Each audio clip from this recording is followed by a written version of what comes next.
कुछ हुनर सिखाए नहीं जाते, वो जैसे इंसान के अंदर पहले से ही छिपे होते हैं।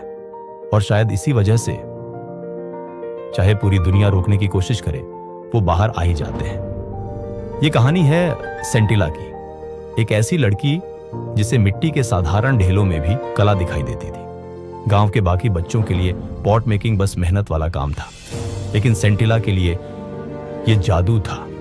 मिट्टी का धीरे धीरे शेप लेना, उंगलियों का रिदम में चलना और एक खाली ढेले का खूबसूरत पॉट बन जाना, ये सब उसे मेस्मराइज कर देता था।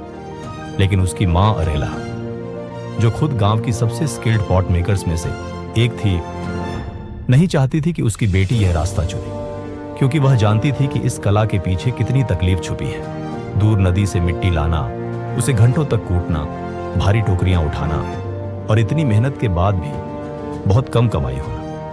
इसलिए अरेला चाहती थी कि सेंटिला वीविंग सीखे, लेकिन पैशन शायद इंस्ट्रक्शंस नहीं सुनता। जब भी उसके पेरेंट्स घर से बाहर जाते, सेंटिला चुपके से पॉट मेकर्स को काम करते हुए देखने चली जाती। वह ध्यान से हर मूवमेंट ऑब्जर्व करती, कैसे हाथ मिट्टी को दबाते हैं, कैसे उंगलियां शेप बनाती हैं और कैसे एक छोटी सी गलती पूरा पॉट बिगाड़ सकती है। धीरे धीरे उसके अंदर भी सीखने की इच्छा और बढ़ने लगी। आखिरकार अरेला ने उसे सिखाना शुरू किया।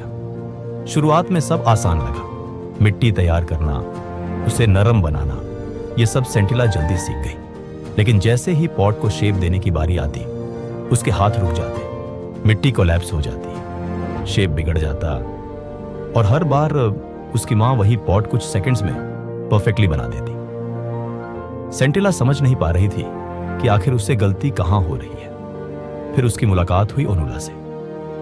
ओनुला ने उसे देखकर तुरंत समझ लिया कि प्रॉब्लम उसके हाथों में नहीं, उसके डर में है। उस रात पहली बार किसी ने सेंटिला से कहा, मिट्टी को फोर्स नहीं, फीलिंग चाहिए।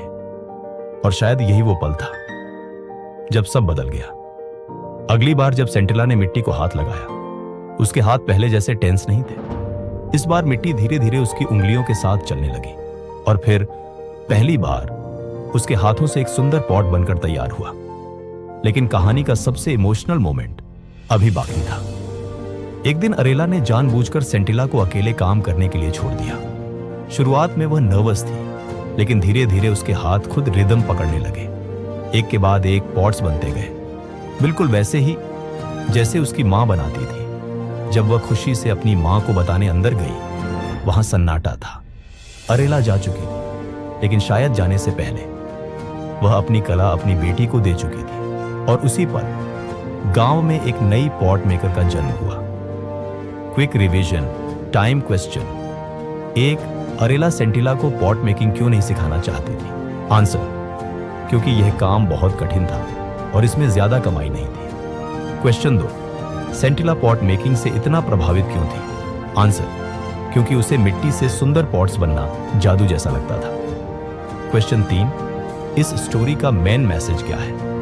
आंसर, कि ट्रेडिशन, स्किल और पैशन कभी खत्म नहीं होते। अगर आपको यह सिनेमैटिक एक्सप्लेनेशन हेल्पफुल लगी हो तो NCERT वर्ड्स के साथ जुड़े रहिए। यहां स्टोरीज सिर्फ पढ़ाई नहीं जाती, महसूस भी की जाती है।